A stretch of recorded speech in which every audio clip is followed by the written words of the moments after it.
지난주에 여러분 어떤 삶을 사셨습니까? 오늘 본문에는 항상 기뻐하라 이렇게 우리에게 명령하십니다. 항상 기뻐하라 이렇게 말씀하신데요. 우리가 지난 한 주간도 살아가면서 기뻐하는 삶을 살았는가 하는 물음을 스스로 우리가 해봤으면 좋겠습니다. 오늘 빌립보를 가만히 보면요, 전체적으로 보면 빌립보는 기쁨의 복음이라고 불릴 만큼 기쁨의 분위기로 가득 찬 책입니다. 그래서 빌립보를 자세히 한번 보면요, 기뻐하라, 기뻐하라.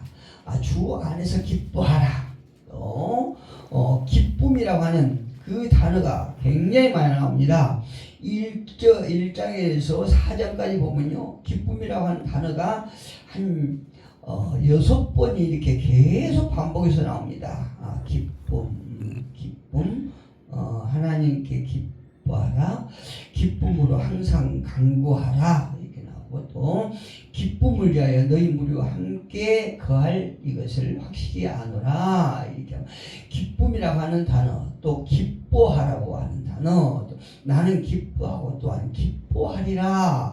이처럼 아주 이렇게 기쁨이란 단어가 한 6번 정도 나오고요, 기뻐하다, 기뻐하라라고 하는 단어가 한 9번 제가 이렇게 또 말씀 준비하면서 이렇게 다시 반복해서 읽어보니까 한 9번 이렇게 나와요. 그래서 왜 이렇게 사도 바울은 빌립보 교회를 향해서 기쁨이란 단어와 기뻐하라고 하는 단어를 이렇게 반복해서 썼을까, 이렇게 이제 저 나름대로 생각해 보니까 이 빌립보 교회의 성도들의 믿음을 칭찬하면서 이것은 우리가 비록 빌립보 교회에만 국한되는 것이 아니고 오늘날 예수를 주로 섬기는 모든 교회, 믿음으로 주님의 제자들이 된 모든 이들에게 믿음의 이 기뻐해야 될 것, 또 기쁨을 우리가 간직해야 될 것은 믿음의 기쁨이요, 또 성령의 열매이기 때문에 그렇습니다. 할렐루야. 우리가 성령에 충만했을 때 자동적으로 기쁨의 마음이 우리에게 가득 차고 또 기뻐할 수 있고 어떤 상황에서도 기뻐할 수 있는 것이 정상이다 이 말씀이에요. 그래서 기뻐할 수 있는 것은 다름 아닌 성령의 열매다, 이렇게 우리가 얘기를 할 수 있습니다. 우리가 세상을 살아가면서 과연 기뻐할 수 있는 시간이 하루에 얼마큼이나 될까? 우리가 이 세상에서 살아가면서 만나는 많은 것들이 우리가 참으로 이렇게 기뻐할 수 있는 것들이 별로 없어요.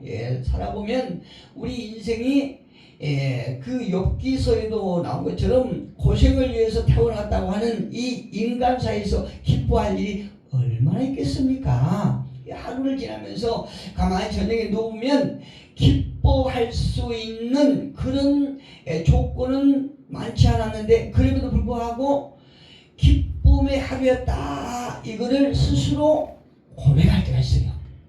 이때는 가만히 보면 우리가 주님 안에서 성령의 힘으로 기뻐할 수 있는 삶을 사는 하루였다라고 하는 것을 우리가 알 수 있습니다.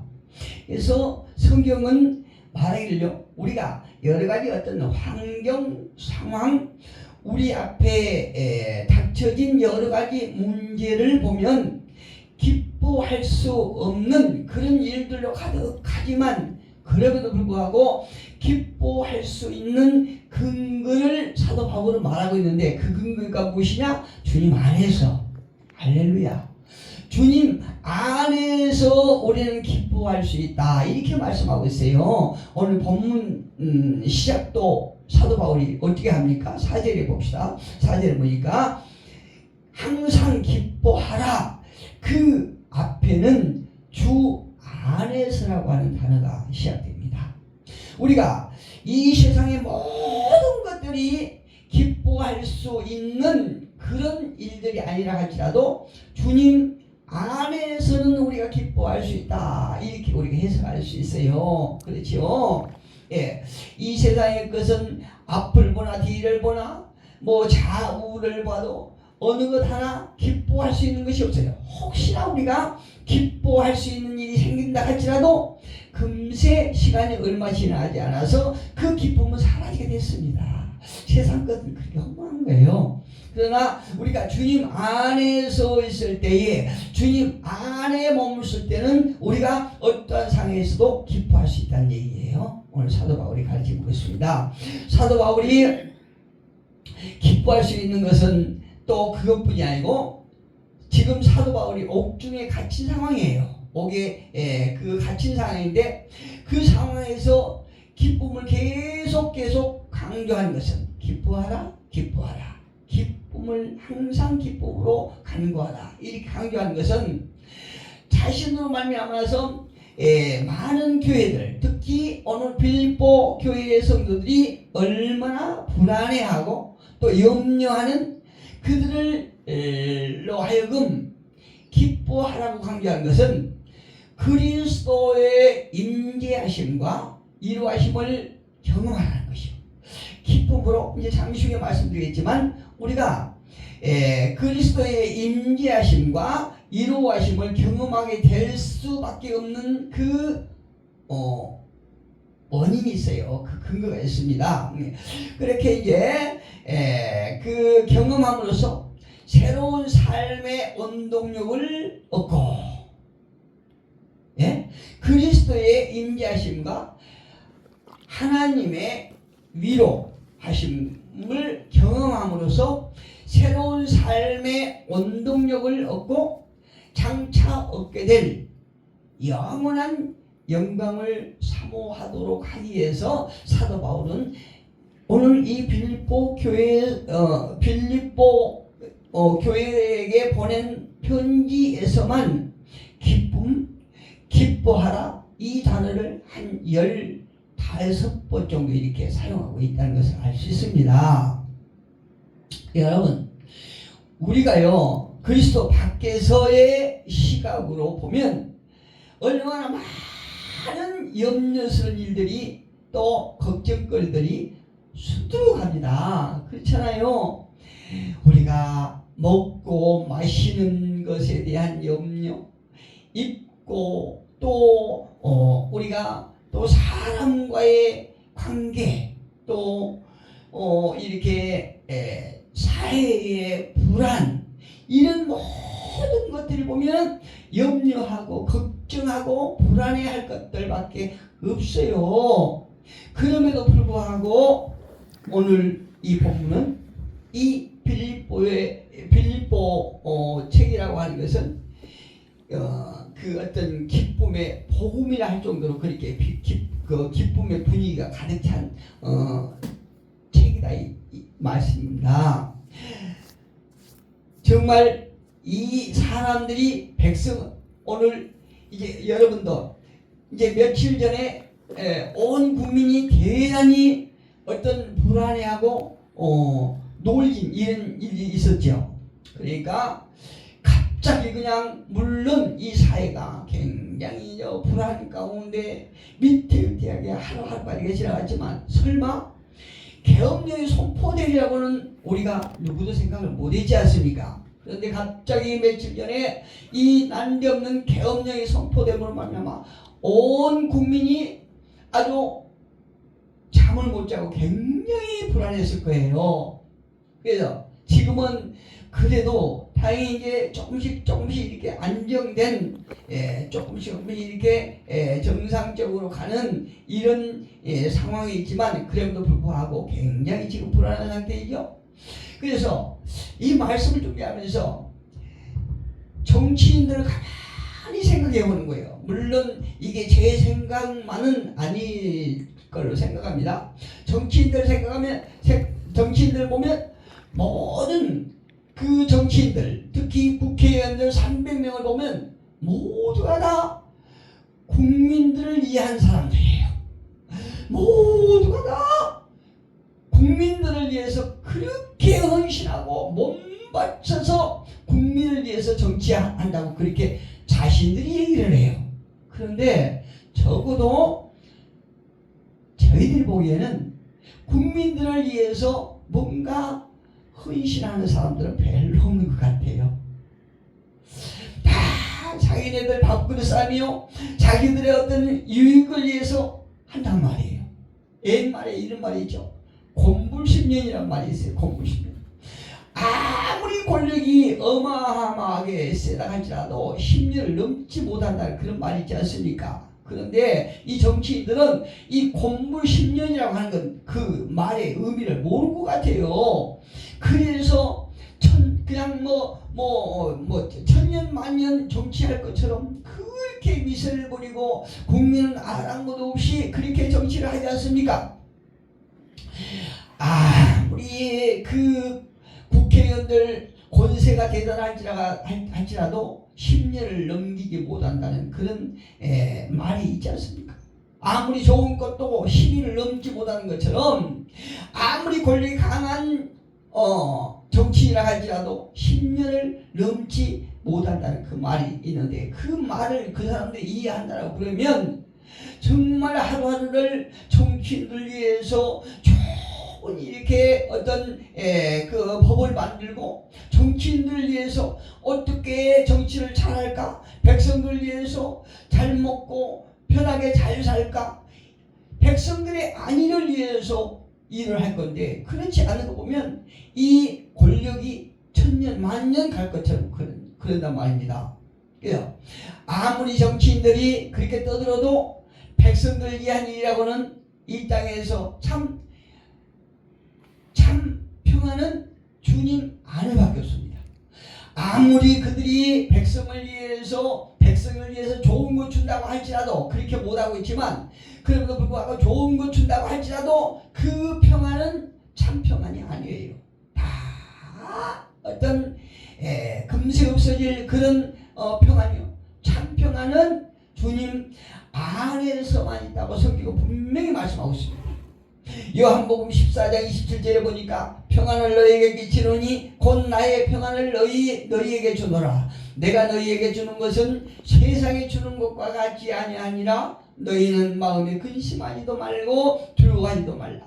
여러분, 조금 전에 말씀드렸지만 정치인들이 아무리 국민을 위해서 정치하고 국민을 위해서 잘 먹고 잘 살게 한다고 해서 그들이 주는 것이 평안합니까? 그렇지 않아요. 항상 불안해요. 그런데 하나님께서 주는 평안은 세상에서 그 권력자들이 준다고 하는 그 평안은 가짜일 수 있고 거짓 평안일 수 있고 잠시 있다가 없어진 평안일 수도 있지만, 하나님께서 주신 평안은 참 평안이라고 말씀하고 있습니다. 세상이 주는 평안과 같지 않기 때문에 너희는 마음에 근심하지도 말고 두려워하지도 말라, 이렇게 예수님께서 말씀하고 계시는 것이에요. 왜 그럴까요? 세상이 주는 것과 같지 않기 때문에, 다르기 때문에. 요한복음 16장 33절에서 말합니다. 이것을 너희에게 이르는 것은 내가 주는 평안은 세상이 주는 것과 다르다라고 말씀하고 계시는 것은 너희로 내 안에서 평안을 누리게 하려 함이라. 세상에서는 너희가 환난을 당하나 담대하라, 내가 세상을 이겨노라. 할렐루야. 저는 나름대로요, 이 며칠 동안 참 불안하고 초조하고 이게 정말 어떻게 될지 모르는 이런 상황에서 참 첫날은 불안했습니다. 그런데 가만히 생각해 보니까 이 모든 것을 하나님께서 다스리기 때문에 우리가 잠시 불안하다 할지라도 하나님께서 이 나라를 다스리신다면 이 불안하고 초조한 이 어지러운 이 상황을 하나님께서 좋은 결과를 맺어주실 것이다. 지금 어떤 상황이라 할지라도 결론은 하나님께서 선한 열매를 맺히기 위해서 이렇게 하실 것이다 라고 하는 나름대로의 뭔가 이유가 있더라고요. 그런데 다행히 크게 밖의 일이 번지지 아니하고 조금씩 이렇게 안정을 찾아간 걸 보면 참 하나님 앞에 또 감사합니다. 오늘 이 본문 5절을 한번 볼까요? 본문 5절에 한번 보면 중요한 말씀이 있습니다. 너희 관용을 모든 사람에게 알게 하라, 이렇게 말씀하고 있어요. 이 말씀은 우리가 바람 많고 불공이 많은 세상에서도 평안을 유지할 수 있는 아주 요소 중 하나예요. 다시 말씀드리면 다른 사람이 나를 악하게 대한다고 할지라도, 또 나에게 손해나 어떤 역경을 던져준다고 할지라도 너희가 흔들리거나 넘어지거나 싸울 마음을 가진다거나 그렇다고 주관적인 행동을 취하지 말고 온한과 어떤 고집을 버리고 자신의 감정을 억제하라 라고 사도 바울은 말하고 있습니다. 왜 그럴까요? 지금 상황이 너무나 급박하고 어떻게 돌아갈지 모르는, 죽느냐 사느냐 하는 이 상황인데 어떻게 우리 감정을 억제하고 고집을 부리지 말고 그렇다고 해서 그들과 싸우거나 흔들리지 말라고 이렇게 사도 바울이 우리에게 권면하고 있을까요? 그것은 주님께서 가까이 오셨기 때문에, 주님께서 가까이 오셔서 우리 옆에 계시기 때문에 너희는 그런 일로 흔들리거나 넘어지거나 싸울 마음을 가지거나 그렇다고 해서 네가 주관적인 어떤 행동을 취하지 말고 고집을 버리고 감정을 억제하라고 이렇게 말하고 있는 것입니다. 주님께서 우리 곁에 아주 가까이 계시기 때문에 너희가 그렇게 하라 이렇게 말씀하고 있는 거예요. 우리가 며칠 그 사이의 상황을 보면서 모두가 다 옳다고 하지만 가만히 보면 자기네들 유익을 위해서 막 애치고 뭡니까 이게 플랜카드 막 흔들리면서 가만히 보면 다 자신들의 이익을 위해서 하는 거예요. 다 육신을 위해서, 나라를 위해서 하는 사람들 거의 없다는 것입니다. 우리가 거기 휩쓸리면 안 된다는 것입니다. 고린도후서 10장 2절에 보니까 우리가 육신으로 행하나 육신에 따라 싸우지 아니하노니 이렇게 말하고 있어요. 할렐루야. 사도 바울이 골로새 교회 성도들을 위한 기도 내용을 한번 보면요, 이렇게 1장 9절 이하 보니까 우리도 듣던 날부터 너희를 위하여 기도하기를 그치지 아니하고 구하노니 너희를 하여금 모든 신령한 지혜와 총명의 하나님의 뜻을 아는 것으로 채우게 하시고, 골로새 교회 성도들에게 하나님의 지혜와 총명이 채워짐으로 하나님의 뜻을 알게 하기 위해서 기도한다는 것이에요. 사도 바울이 오늘 저와 여러분이요, 나라에 위해서 많이 기도해야 됩니다. 이게 참 예수를 믿는다고 하면서도 어떤 이념에 치우쳐서 자꾸 그냥 어떤 이렇게 지혜 없는 어리석은 행동은 하지 말아야 되는 것이 우리 믿는 사람들이 해야 될 행동이란 것이거든요. 근데 우리가 그냥 이념에 치우쳐서 그냥 자유에 치우쳐서 그냥 어떤 감정에 치우쳐서 앞으로만 나가고 막 요란스럽게 하면 안 된다는 것입니다. 왜 그럴까요? 그 사람들은 하나님께 주신 지혜와 총명보다는 사람의 지혜로 모든 일을 바라보고 행동하기 때문에 그러는 거예요. 그러니까 사도 바울이 고린도교회 성도들에게 육신으로 행하나 육신에 따라 싸우지 아니한다고 이렇게 말하고 있지 않습니까? 그래서 우리는요, 하나님께 주신 지혜와 총명을 가지고 우리가 하나님의 뜻을 알기 위해서 우리는 나라와 민족을 위해서 기도해야 한다는 것입니다. 사도 바울이 골로새 교회 성도들을 위해서 기도하는 내용이 그거예요. 우리가 이렇게 해야 될 이유는 주님께서 오셔서 우리 곁에 가까이 계시기 때문에 그렇습니다. 당시 빌립보 교인들의 믿음은요, 환난과 핍박을 이기는데 커다란 위로와 소망이 되었던 것입니다. 오늘 저와 여러분이 믿음을 가지고 이 어려운 난관을 우리가 잘 잘 이해하고 이 어려운 상황 속에서 하나님의 뜻은 어디가 있는가, 이걸 우리가 바라봐야 된다는 얘기입니다. 사람의 시각으로 보는 것이 아니고요. 6절 한번 볼까요? 오늘 보면 6절에 아무것도 염려하지 말고 다만 모든 일에 기도와 간구로 너희 구할 것을 감사함으로 하나님께 구하라, 이렇게 말씀하고 있습니다. 사람이 세상에서 살면서 염려 걱정하지 않을 수는 없지요. 우리 상황 속에 당장 내 옆에서 뭐 어떤 총칼 들고 이렇게 어떤 전쟁이 일어날 것 같은 이런 분위기인데 어떻게 염려하지 않습니까? 그러나 성경 말씀하시기를 그러나 너희가 기뻐하고 인내하면서 주님의 임재와 소망을 가지게 되면 너희가 아무것도 염려하지 않을 수 있다, 이렇게 말하고 있어요. 우리가 하나님의 임재와 어떤 하나님의 위로의 소망을 우리가 놓쳐버리기 때문에 세상에 보이는 것으로 인해서 염려와 근심을 하게 된다는 얘기입니다. 오늘 사도 바울이 주장하고 있는 것은 그거예요. 왜 그렇습니까?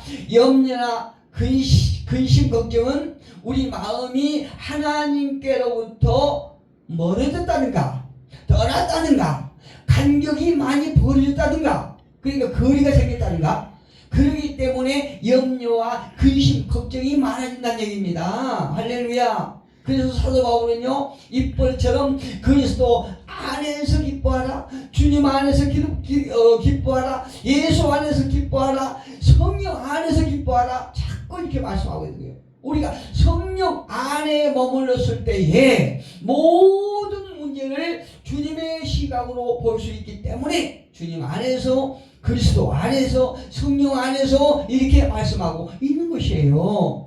6절에 보니까 모든 일에 기도와 간구로 이렇게 말하죠. 모든 일에 기도와 간구로 너희가 성령 안에서 기도하고 간구해라, 하나님 앞에 구해라, 이렇게 말씀하고 있어요. 믿는 자의 마음이 하나님께로부터 접근하는 것이에요. 우리가 믿음으로 성령 안에서 우리가 기도하고 간구하는 것은 우리의 마음이 하나님께로 계속 가고 있는 것이라 이 말씀이에요. 우리가 그래서 사도 바울은 모든 일에 기도와 간구로 하나님 앞에 아뢰라, 이렇게 말씀하고 있어요. 이것은 우리가 하는 모든 기도에 반드시 뒤따라야 될 마음의 자세인 것입니다. 우리가 기도할 때에요. 여기서 우리가 믿음으로 응답의 확신을 가지고 감사함으로 기도할 때 오는 결과는 어떤 것이냐 하면 7절에 보니까 그리하면 이렇게 나와있죠. 우리가 믿음으로 구하면 하나님께서 반드시 응답해 주실 것이라는 확신을 가지고 하나님 앞에 나아가는 그 사람이 얻을 수 있는 결과는 무엇이냐? 그리하면 모든 지각에 뛰어난 하나님의 평강이, 이렇게 말씀하고 있죠. 모든 지각에 뛰어난 하나님의 평강이, 이렇게 말씀하고, 이 말씀은요 대단히 중요한 것이 우리가 내 생각으로 하나님 앞에 나간 것이 아니고 하나님께서 주신 생각으로, 지혜로, 그러니까 사람의 생각으로 계획할 수 없는 것까지 알게 하시는 것이요. 하나님의 평강이 얼마나 대단합니까?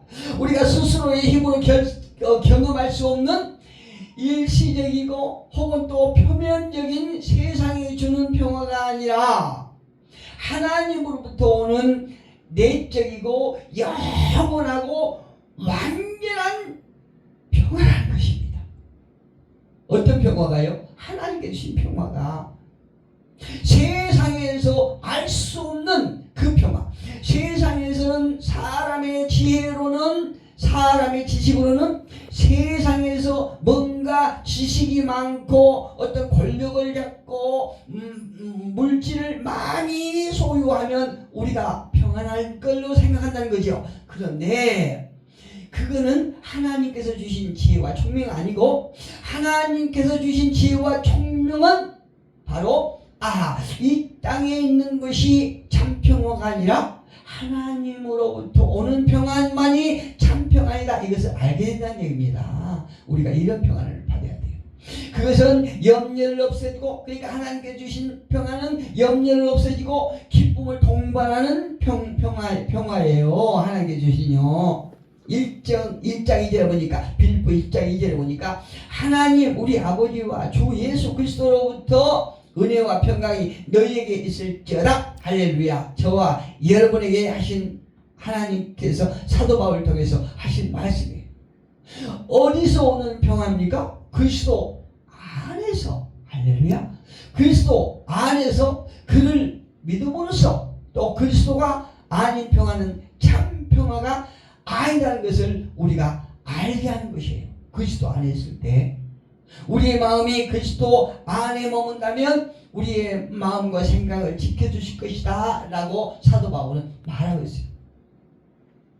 하루에도 수없이 우리는 주님 안에서 머물기를 원하고 결심하고 있습니다. 그러나 그렇게 되기가 참 힘들죠. 어렵죠. 우리가 늘 기도를 하고 성경을 우리가 묵상하고 이렇게 하지만 우리가 주님 안에 하루 종일 이렇게 머문다는 게 참 어려울 때가 있어요.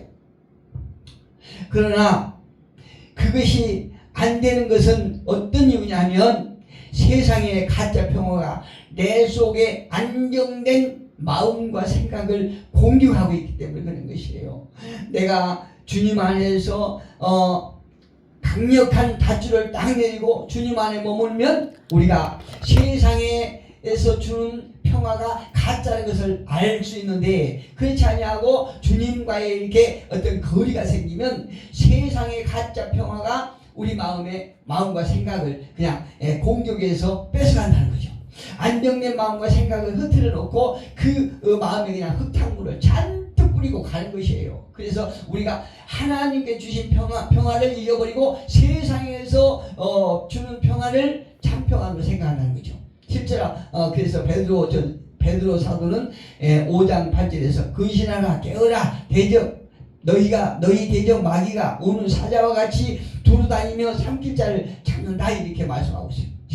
실제로도 보니까 사도 바울은 그리하면 모든 지각이 뛰어난 하나님의 평강이 그리스도 예수 안에서 너희 마음과 생각을 지키시리라. 할렐루야. 우리가 참 하나님께 주신 지혜와 어떤 총명이 있으면 우리가 하나님의 평화가 참 평화라는 것을 알 수 있다는 것입니다. 이 말은 우리의 마음과 생각이 그리스도 안에 머물고 있다면 그 마음과 생각은 하나님의 평화와 더불어 있는 것이에요.